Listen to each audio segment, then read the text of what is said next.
주님께서 여러분과 함께 또한 사제의 영과 함께 루카가 전한 거룩한 복음입니다. 주님 영광 받으소서. 예수님께서 예루살렘으로 가시는 길에 사마리아와 갈릴리아 사이를 지나가시게 되었다. 그분께서 어떤 마을에 들어가시는데 나병 환자 10사람이 그분께 마주 왔다. 그들은 멀찍이 서서 소리를 높여 말하였다. 예수님, 스승님, 저희에게 자비를 베풀어 주십시오. 예수님께서는 그들을 보시고 가서 사제들에게 너희 몸을 보여라 하고 이르셨다. 그들이 가는 동안에 몸이 깨끗해졌다. 그들 가운데 한 사람은 병이 나은 것을 보고 큰 소리로 하느님을 찬양하며 돌아와 예수님의 발 앞에 엎드려 감사를 드렸다. 그는 사마리아 사람이었다. 그러자 예수님께서 말씀하셨다. 10사람이 깨끗해지지 않았느냐? 그런데 9은 어디에 있느냐? 이 외국인 말고는 아무도 하느님께 영광을 드리러 돌아오지 않았단 말이냐?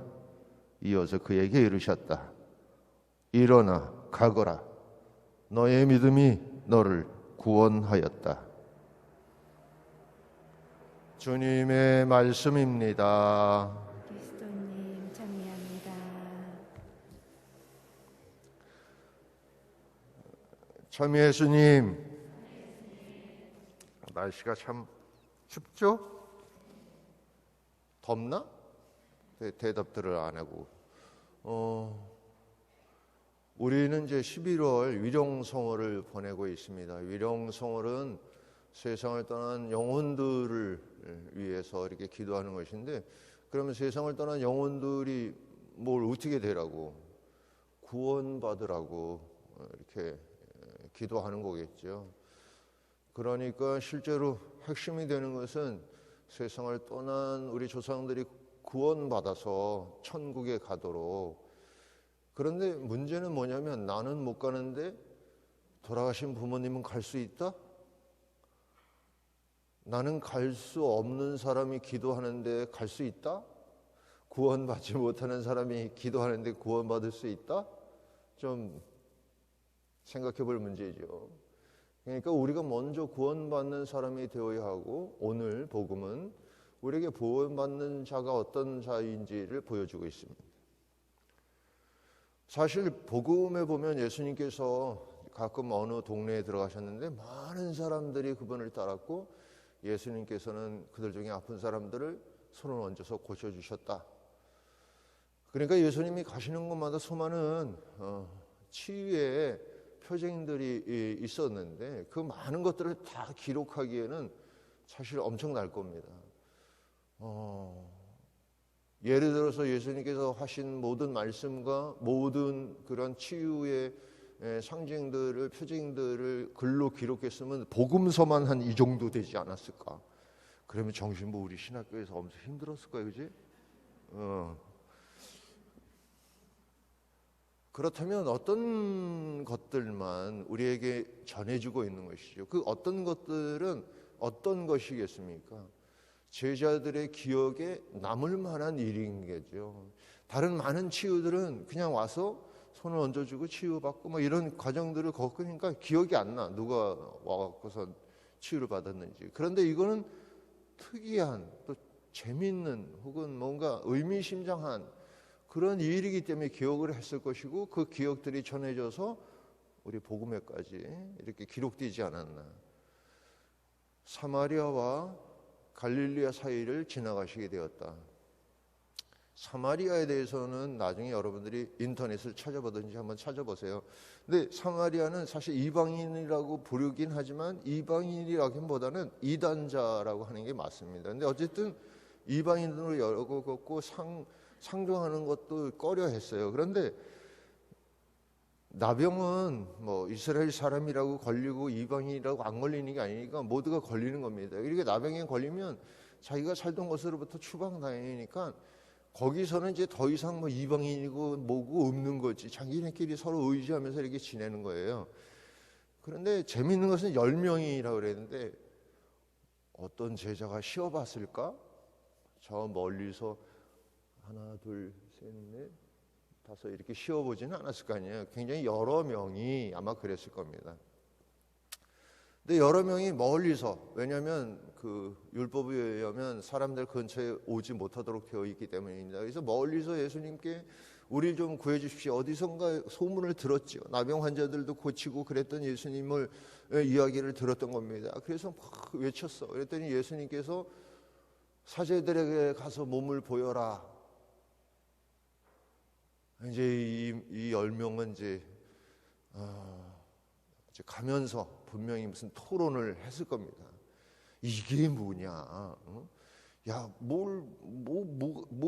우리가 간다고 해서 뭐가 달라지냐? 괜히 갔다가 우리 두들겨 맞는 거 아니냐? 죽는 거 아니냐? 뭐 이런 회의론자서부터 뭐, 야, 그래도 예수님이 가보라 그랬으니까 뭔 일이 있겠지? 하면서 가자. 뭐 이렇게 막 의견이 분분했을 거죠. 그런데 이제 가다 보니까 상대방의 코가 이렇게 막 그 나병이라는 것은 지금은 그래도 이제 여러분들이 어렸을 때 나병 환자들을 좀 문둥이라고 부르고 그랬을 때는 좀 보고 그랬었잖아요.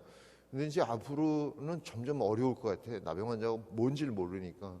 근데 그 코가 막 새 코가 되고 막 예쁜 코가 되는 거 상대방이.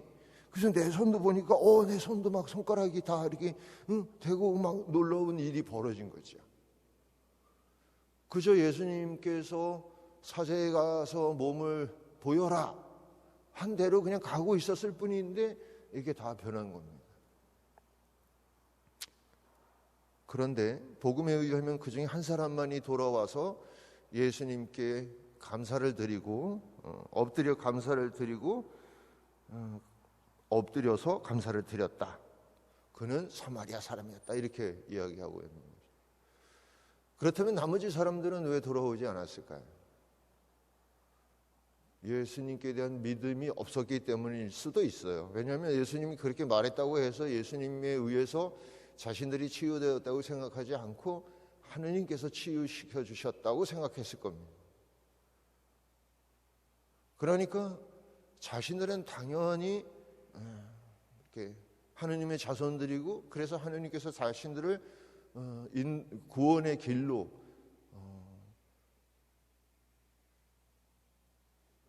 인도해 주시려고 생각했던 거죠. 그래서 돌아오지 않았을 수도 있습니다. 어쨌든 돌아온 사람은 그들이 경멸하던 사마리아 사람만이 돌아와서 무릎을 꿇고 하나님께 예수님께 감사를 드리고 있는 것이죠. 그러자 예수님께서 그에게 너의 믿음이 구원을 받았다고 선언하고 있는 거예요. 여기서 우리가 한 가지, 그러니까 우리가 구원받은 사람으로서의 살기 위해서는 믿음이 필요하다는 것을 확실하게 알 수 있잖아요. 그죠? 그러니까 여러분들이 먼저 믿음을 가진 사람이어야지 여러분들의 부모님이나 조상들을 구원을 위해서 기도할 수 있는 자격이 생기는 거예요. 그런데 이 믿음이라는 것에 대해서 오해하면 안 됩니다. 믿음이라는 것은 단순히 내가 너를 믿는다는 차원이 아니에요. 예수님께서 이 말씀을 하신 이유는 이 사마리아 사람이 어떻게 했기 때문입니까? 돌아왔기 때문이죠. 그러니까 이 믿음의 밑바탕에는 그 사마리아 사람의 행동이 있었다는 거예요. 그러니까 하느님께 돌아서는 또는 자신을 구원한 분이 누구이신지를 알고 감사하고 그것을 행동으로 보여주었기 때문이에요. 그러니까 우리가 믿음이 우리를 구원한다고 할 때 그 믿음이란 그 믿음을 보여줄 수 있는, 그 믿음을 증거할 수 있는 어떤 증표가 있어야 하는 것이죠. 그것은 감사하는 일이고 행동하는 일이라는 거예요. 내가 믿음 때문에 다른 모든 사람들이 이것을 선택한다고 하더라도 나는 이쪽을 선택할 수 있는, 믿음 때문에 내가 사소하고 아무것도 아니고 오히려 힘들고 어려운데도 감사할 수 있을 때 우리는 구원을 얻은 사람들이고 비로소 우리는 다른 사람들의 구원에 우리의 기도가 힘을 얻는, 오늘 복음은 사실은 제가 기억하기로는 언젠가 한번 이 유튜브로 강론했던 기억이 나요. 그래서 매우 어쩌면 우리에게도 하나의 메시지를 주는 그런 이야기가 아닌가. 우리도 어떻게 보면 그냥 당연하고 또 일상적인 것으로 여길 수 있는 많은 것들이 우리 자신을